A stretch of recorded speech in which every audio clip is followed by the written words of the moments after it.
Hello बच्चों, good morning.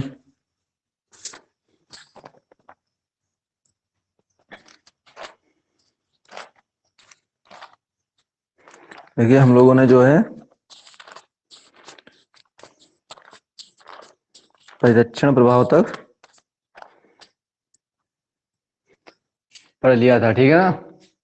आज हम लोग जो है उसके आगे हेडिंगों को देखेंगे। तो हमारी हेडिंग है आज, डाल लीजिए, परमाणु त्रिज्या।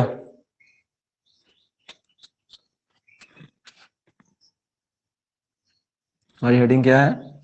परमाणु त्रिज्या।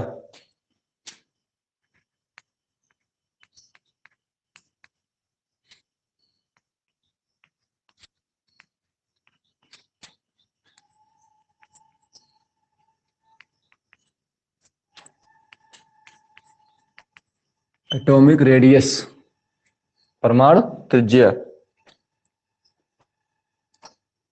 हेडिंग डाल लीजिए, परमाणु त्रिज्या।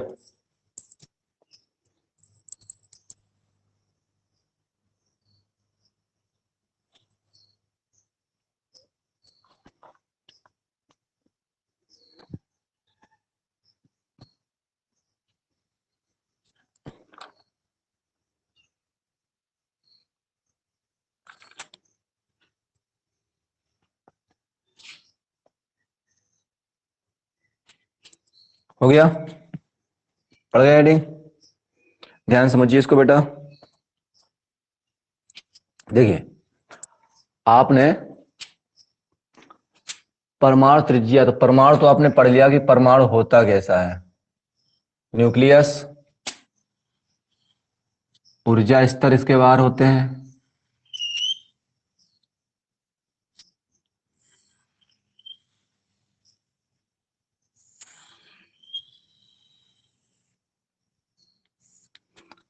तो नाभिक के केंद्र और बाह्य कोश में इलेक्ट्रॉन, नाभिक के केंद्र और बाह्य कोश के इलेक्ट्रॉन के बीच की दूरी परमाणु त्रिज्या कहलाती है। क्या मैंने बोला है? नाभिक के केंद्र और परमाणु के बाह्य कोश में उपस्थित इलेक्ट्रॉन के बीच की दूरी परमाणु त्रिज्या कहलाती है। मैंने पॉइंट दे दिया है, परमाणु नाभिक के केंद्र और बाह्य कोश में उपस्थित इलेक्ट्रॉन के बीच की दूरी परमाणु त्रिज्या कहलाती है। ओके, चलिए आगे देखिए। मैं कर रहा हूं, डिफिनेशन लिख रहा हूं बेटा।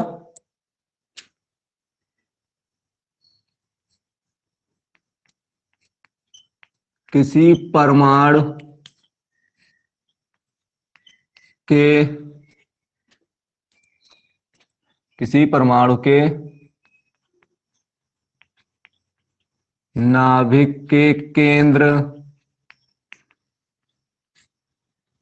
किसी परमाणु के नाभिक के केंद्र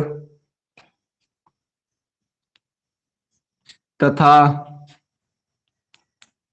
बाह्य कोश, बाह्य कोश इसका बेटा दूसरा नाम है संयोजी कोश, ठीक है।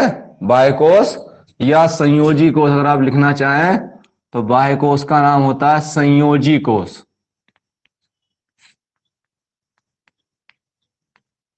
बाह्य कोश या संयोजी कोश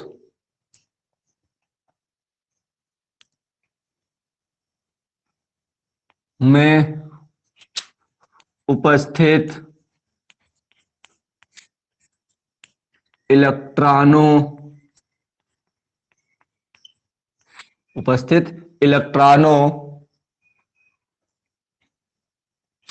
के बीच की दूरी, बीच की दूरी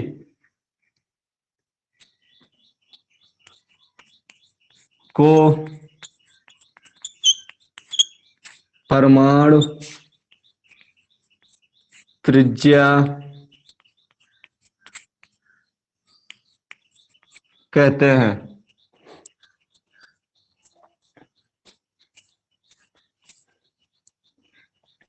ये जो है आपकी परमाणु त्रिज्या रेडियस है, इसको आप बेटा बना लेना, ठीक है।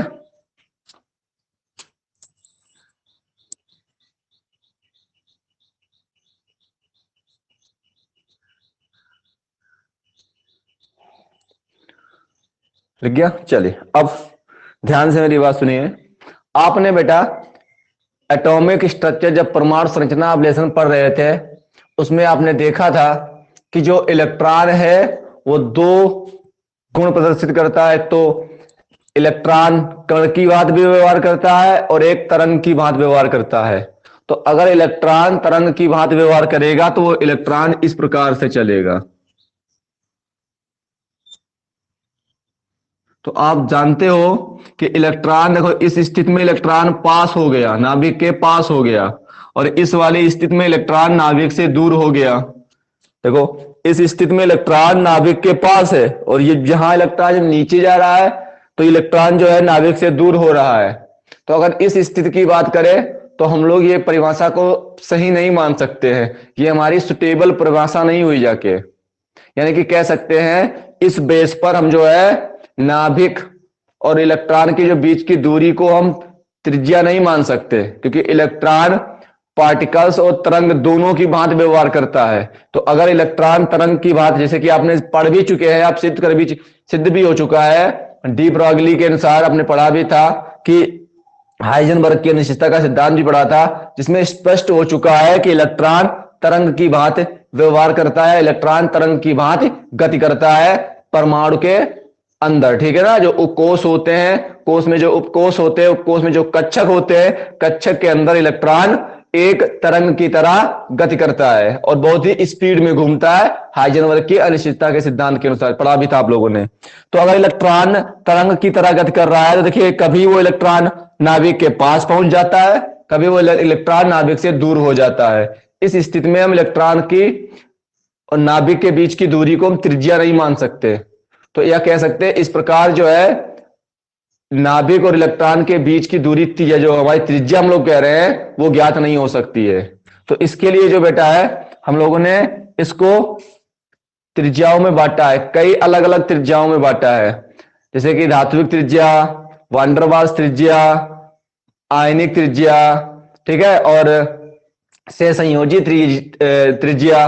तो इस प्रकार की त्रिज्याओं में बांटकर हमने क्या किया है, त्रिज्याओं के, परमाणु के त्रिज्या का निकालने के लिए जो है हम लोगों ने एक फार्मूला बना लिया है, ठीक है ना, एक तरीका निकाल लिया आप लोगों ने।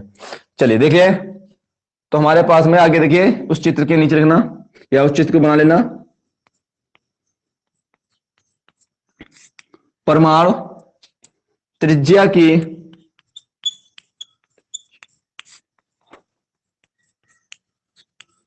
उपरोक्त, मतलब ऊपर लिखी हुई बेटा है, उपरोक्त परिभाषा, डिफिनेशन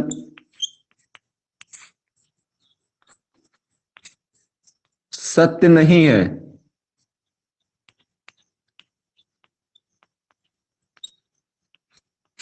क्योंकि आप जानते हैं ना कि मैंने अभी बताया बेटा आपको है कि जो इलेक्ट्रॉन है,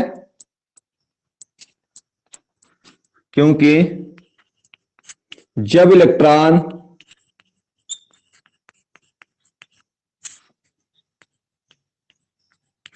तरंग, जब इलेक्ट्रॉन तरंग प्रकृति में होता है,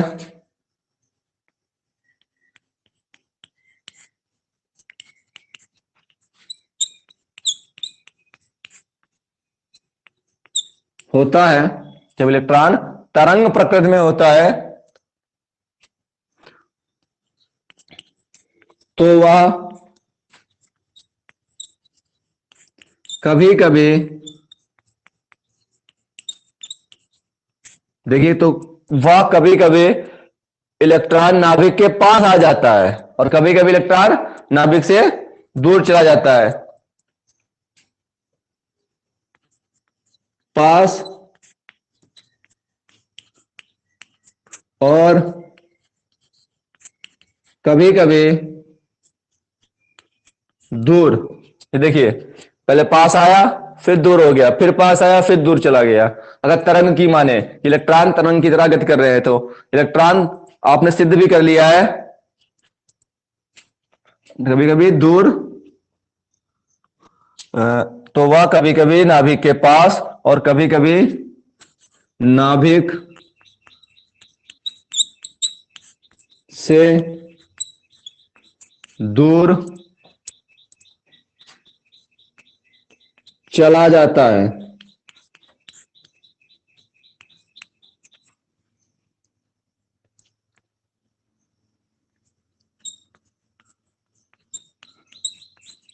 इसलिए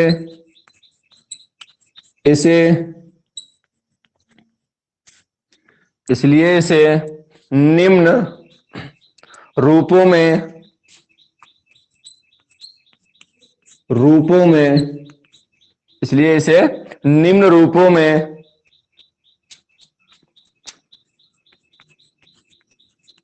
परिभाषित किया गया है।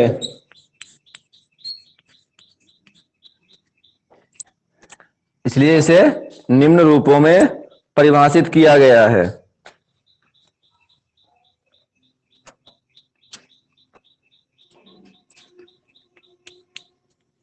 नंबर एक,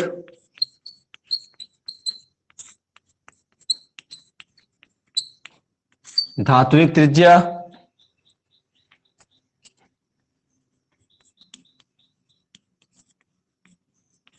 या क्रिस्टल त्रिज्या।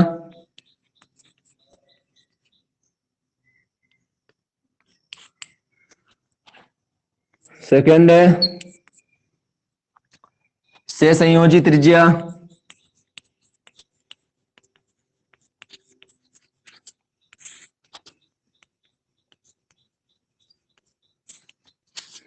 थर्ड है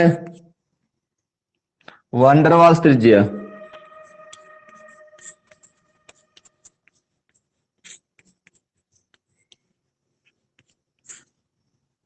नोट कर लीजिए ना बेटा, फिर हम लोग आगे करते हैं इसको।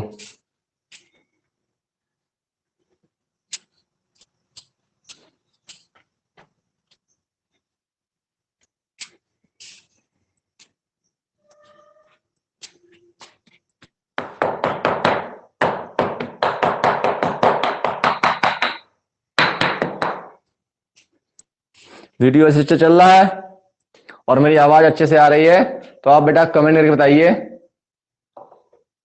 यस या नो करके बताइए बेटा। मेरी आवाज और वीडियो सही चल रहा है, यस या नो करके बताइए बेटा।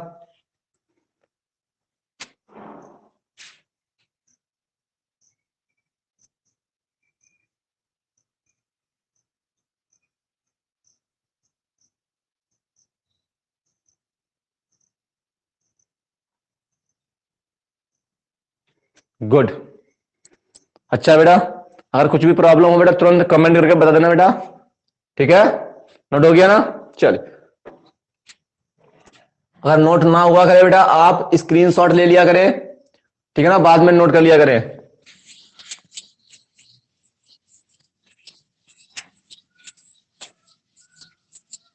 आप नोट कर लीजिए, और पहली आपकी हेडिंग है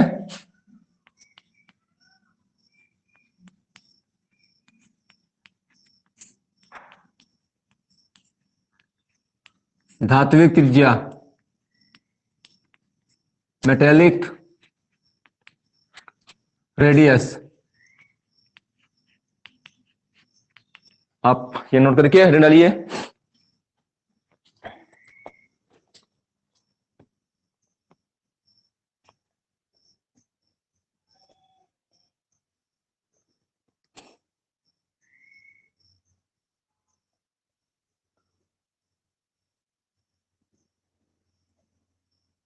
पढ़ गई?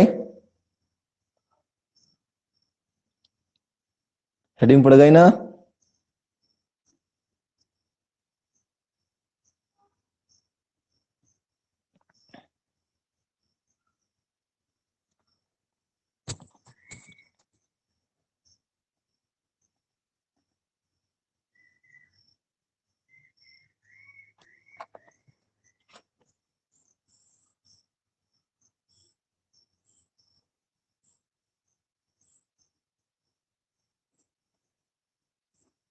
हो गया।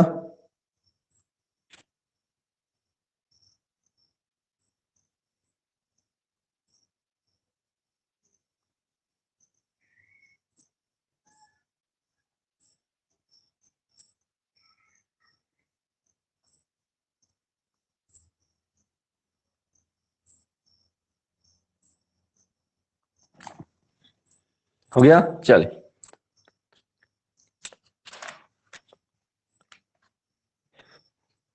राधेश को भी।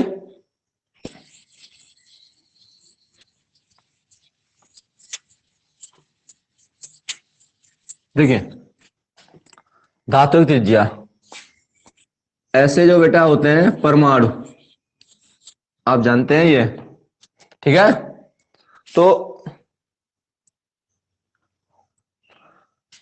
इस धात्विक या धातु जो है उसमें जो निकट वाले, जो पास पास वाले जो दो एटम हैं, जो दो पास पास वाले जो एटम है, जो परमाणु हैं, उनके नाभिकों के केंद्रों, ये नाभिक के केंद्र ना, उनके केंद्रों के जो बीच की दूरी का जो आधा होता है वो हमारी क्या कहलाती है? धात्विक त्रिज्या कहलाती है।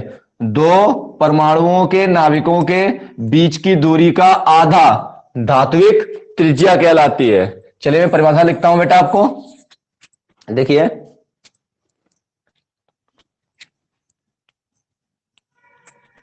किसी धातु चालक में, किसी धातु चालक में निकटवर्ती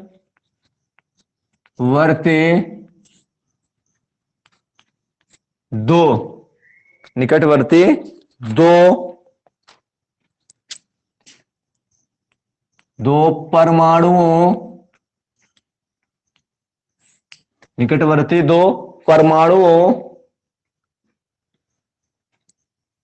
के नाभिकों के बीच की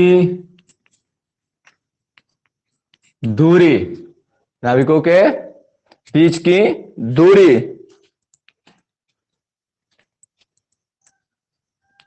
के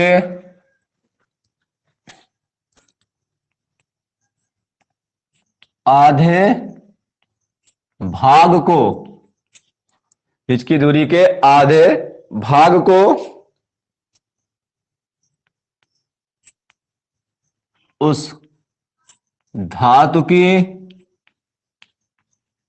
परमाणु त्रिज्या कहते हैं, आधे भाग को उस धातु की परमाणु त्रिज्या कहते हैं।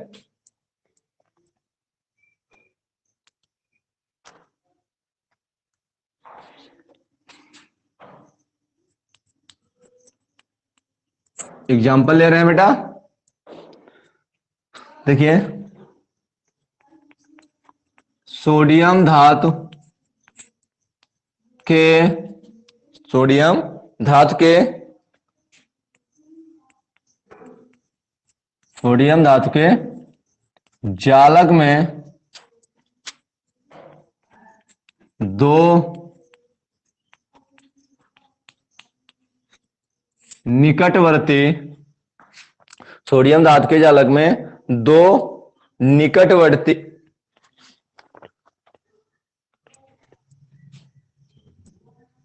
सोडियम धातु के जालक में निकटवर्ती दो सोडियम, दो सोडियम, दो सोडियम परमाणु के बीच की दूरी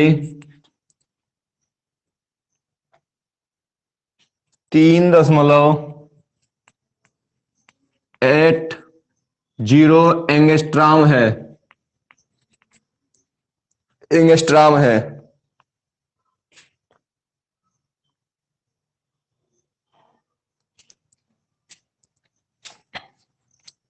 अतः सोडियम धातु, अतः सोडियम धातु की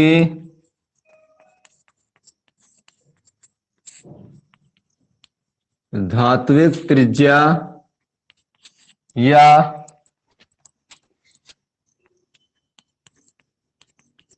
क्रिस्टल त्रिज्या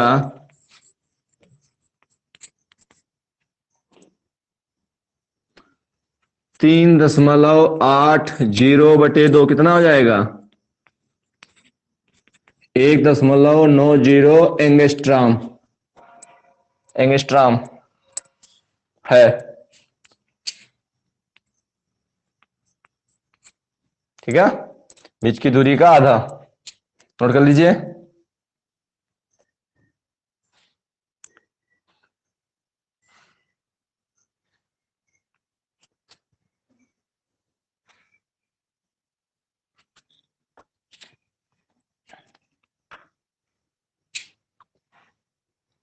नोट कर लीजिए।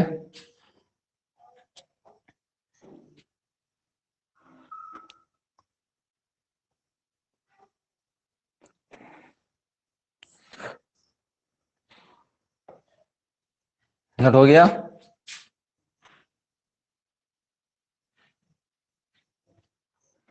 नोट हो गया?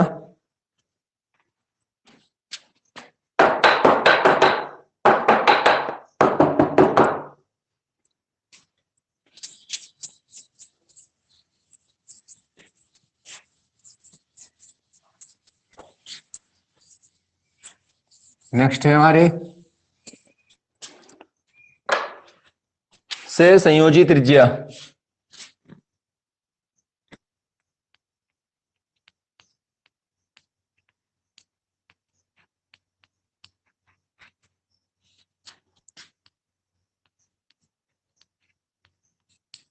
कोवलेंट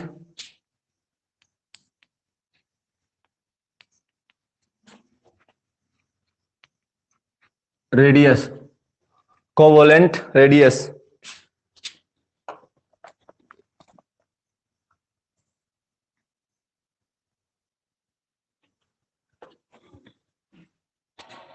कोवलेंट रेडियस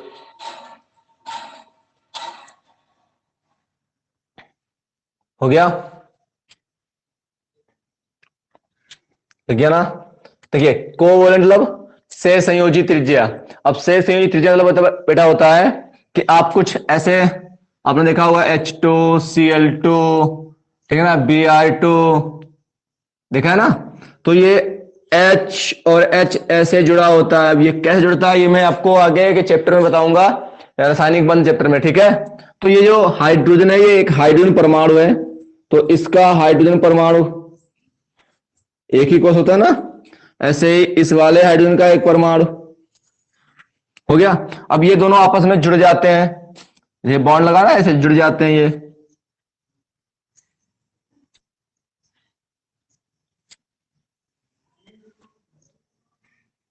ये आपस में जुड़ जाते हैं। ये देखिए जुड़ गए। ये हाइड्रोजन के परमाणु का नाभिक होगा। इन नाभिकों के बीच की दूरी का आधा, इन नाभिकों के बीच की दूरी का जो आधा होगा वो क्या कहलाएगा? से संयोजी त्रिज्या कहलाएगा। क्लियर? ओके, जैसे कि Cl2 हो गया, Br2 हो गया, F2 हो गया हमारा, तो ये जो है क्या कहलाता है? दो परमाणुओं, जो परमाणु आपस में जुड़े हों। वहां पे पास पास था, जबकि यहां कह रहा दो परमाणु आपस में जुड़े हों। जुड़े होने वाले जो परमाणु है, पास पास नहीं बात कर रहा है, जुड़े होने की बात कर रहा है कि दोनों परमाणु आपस में जुड़े होने चाहिए। उनके नाभिकों के बीच की दूरी का आधा, वहां पर कह रहा था जो दो परमाणु पास पास हों, और यहां कह रहा है दो परमाणु जो जुड़े हों आपस में। बस यही पॉइंट याद रखना है आपको, ठीक है ना? चलिए मैं डिफिनेशन लिख लेता हूं पहले बेटा इसकी।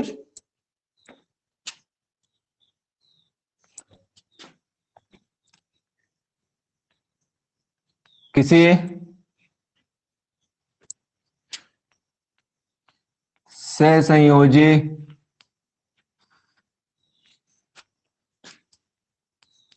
अणु, ठीक है, ये अणु होते हैं बेटा, किसी सहसंयोजी अणु में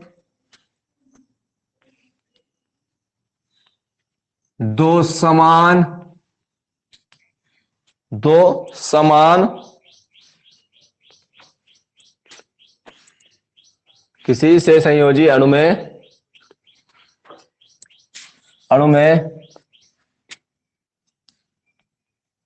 आपस में जुड़े हुए दो समान परमाणुओं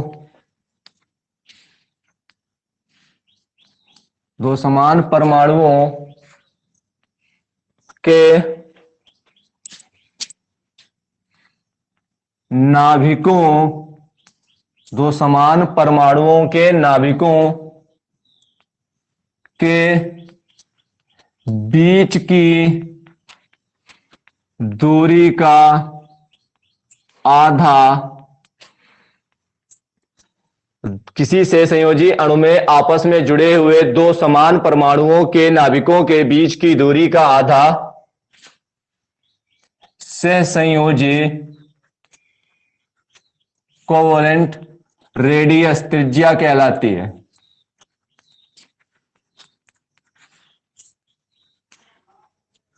त्रिज्या कहलाती है।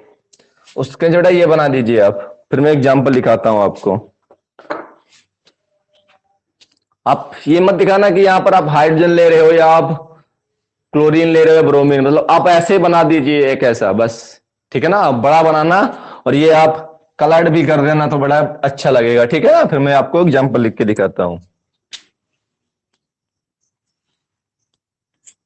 बेहतर बनाने का मैंने तरीका दे दिया बेटा, बड़ा बनाना, सिक्का रख लेना बेटा, सिक्के से बनाना, 10 का सिक्का ले लेना, उससे बनाना, अच्छा बनेगा आपका, ठीक है ना। और अच्छा बनने के बाद में उसको थोड़ा कलर कर देना, वो और भी अच्छा लगेगा। तो ये आपको बस अच्छा करने का है काम। आप बेहतर करोगे, अच्छा करोगे, आपको अच्छे मार्क्स मिलेंगे बेटा। कैसे आपको कुछ अलग से करना है बेटा, मतलब दूसरे बच्चे से आपको अलग कैसे बनना है, बस यही आपको खास बनाता है। एग्जाम्पल में देखिए बेटा,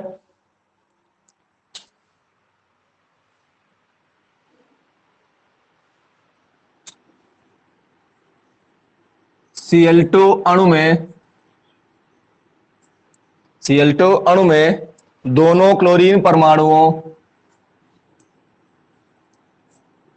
दोनों क्लोरीन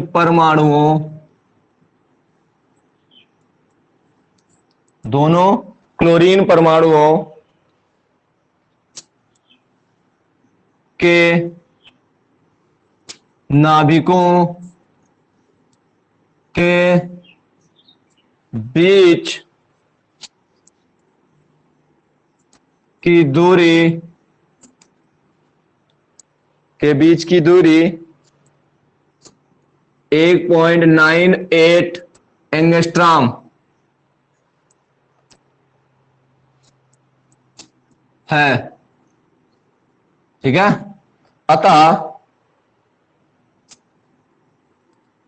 अतः क्लोरीन की सहसंयोजी त्रिज्या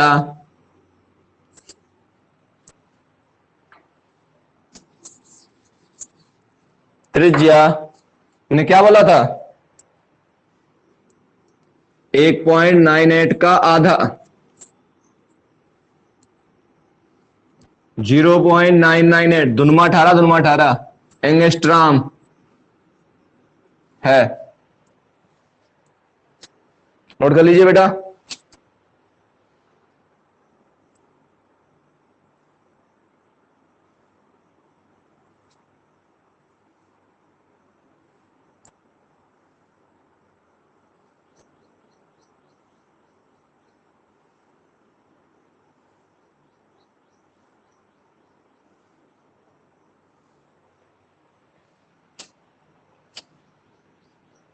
नोट कर लीजिए।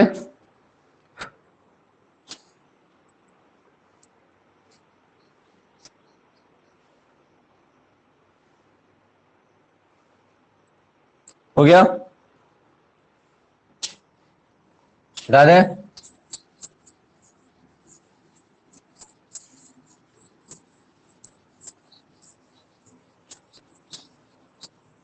एक और त्रिज्या बची है बेटा, उसको भी हम लोग कर लेते हैं। आपकी अंतिम त्रिज्या है,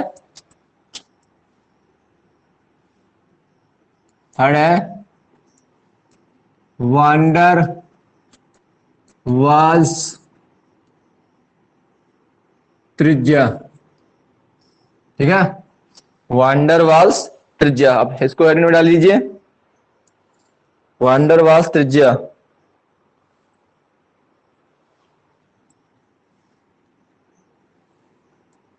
wonder Waals radius, van der Waals त्रिज्या। हो गया,